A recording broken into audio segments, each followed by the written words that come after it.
Hey guys, what's up and what's going down? How are you doing today? I hope you're having a fantastic day. It's a Dizzy One here, back again, once again, showing off some of that Bulls history right there, some of their banners, back to a time when they were last successful in 2010 to 2012, in that era right there, when they had the youngest MVP of all time, and they were set to do some great things in the NBA, but everything came crashing down when Derrick Rose tore his ACL and continued down a path of injuries that were unsustainable to his career and to the organization.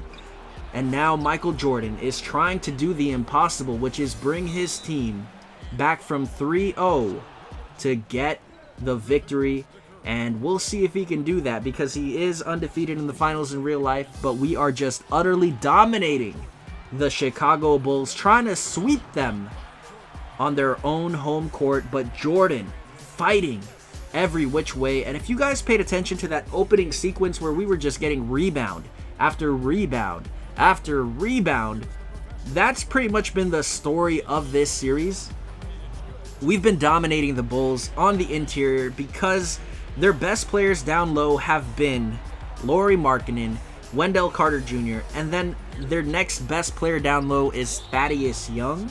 Comparing that to our depth in the paint with Wilt Chamberlain, who's averaging an absurd 16 rebounds a game in this series, and then you follow that up with Blake Griffin, who can do a lot of things down low up against mediocre defenders, Tom Chambers coming off the bench with DeAndre Jordan defending. There's just nothing they can do down there that really gives them an opportunity to succeed. This series has been pretty one-sided, if I could say that, and it's mainly because of Derrick Rose. He's a ball-dominant point guard who's taking a lot of horrible and unnecessary shots with plenty of time in the shot clock, which is taking away many opportunities for a team that doesn't have many to begin with. Yes, you're seeing a lot of highlights from Derrick Rose, but a majority, if not all of the lowlights that he produces are being taken away and edited out of this video. He is not contributing to a winning atmosphere for this team, which is not making this series as competitive as it can be. So, with that being said, he is playing very similar to how he played back when he was in MVP form. Very, very similar. But it keeps the ball out of Michael Jordan's hands. Scottie Pippen has been silent since the beginning of this series. He has not been anywhere to be found, and we just get an easy victory because of it. One guy that I have to give major props to is Zach LaVine. He's stepped up in every single game. Whenever we dunked on him, he would come right back on the other end and dunk on somebody else. He wouldn't dunk on us because we would not allow that, but he's fought every single time, and he does deserve credit because he is coming off the bench in this series. Dude has just been balling out. He's been very consistent in every single game of this series, whether his team is winning or losing, whether the game is close or not. He has been producing for his team when they needed it most, and I just gotta give props to where props is due, because hey, dude's a beast. And just look at the halftime stats, 16 and 16. I made sure to go ahead and check the box score to see if that was a glitch or something, and it turns out it was, but he is still 6 of 7 from the field, perfect from the three-point line, and he shot 4 of them. So he is producing for his team even in this closeout game, unlike Derrick Rose, who's making bad decisions for his team, and Zach LaVine right on cue, adding 2 more to his night. Wilt Chamberlain setting a screen to the middle, but I'm going to reject it. I should have taken it because Derrick went the other way. But Lauri Markkanen pays for Derrick's sins. That defense was atrocious, even though he guessed right. Now Rose trying to go middle, decides that it's a mistake. I thought he was going to jump because normally he takes those kind of shots, but he's still holding on to that ball. Porter passes it up to Jordan, and guess who? Right back to Derrick. My goodness, my goodness. Do they really just have to give it to him every time down the floor? I know he's the point guard, but you got Michael Jordan. Look at the things that he's doing for you. Here's another one. And this time it's an and one. 2 in a row for the Bulls because of Michael Jordan. Come on, man. Give the man the ball. He deserves it.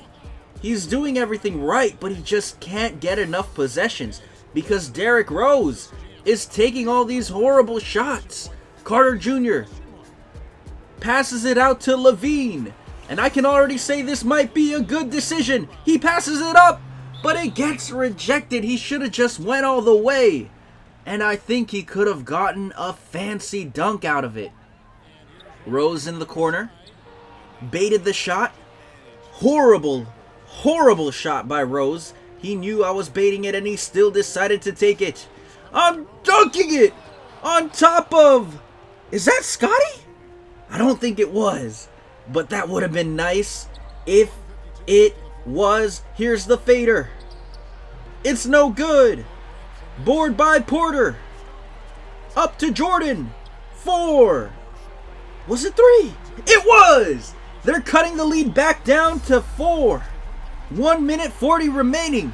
They're making a fight out of it yet. I still don't feel threatened because I can just go back down the court and get me an easy bucket. Levine's defense is no match for my offense. And here we go. It's a battle between the two of us. 21 for me, 20 for Levine. Rose now handling. This is a bad decision. He goes up against Wilt Chamberlain. But Levine is there with a big clutch shot. 6 points is the lead. Curry to Zerbo. Pippen on the wrong side of the defense. And I get an easy basket against Derrick Rose. Rose has been a liability on both sides of the floor, and that's been the story of this series. Every time Jordan touches it, it seems like it is going in. And yet they don't give him the ball. This game is over. If we can get it past half court and maintain possession. Better yet, if we can score. This game is over! Wilt Chamberlain, I'll say it again, he's been the unequivocal MVP of not just this series, but every series we've had. He has been a beast. Down low, grabbing every board, no matter how difficult. He comes up with the big ones every single time. That's the end of this game, guys. I hope you enjoyed. I am super excited for what's to come for this series, especially when the PlayStation 5 comes out. I remember the graphic changes that came with the PlayStation 3 moving to the PlayStation 4. It was a major jump, and I'm so excited for what's to come in the next game of this series. Thank you guys so much for watching. I really enjoyed finishing this my career. Yeah, with that being said, we are the NBA champions. I'll see you in another project. Thank you for watching.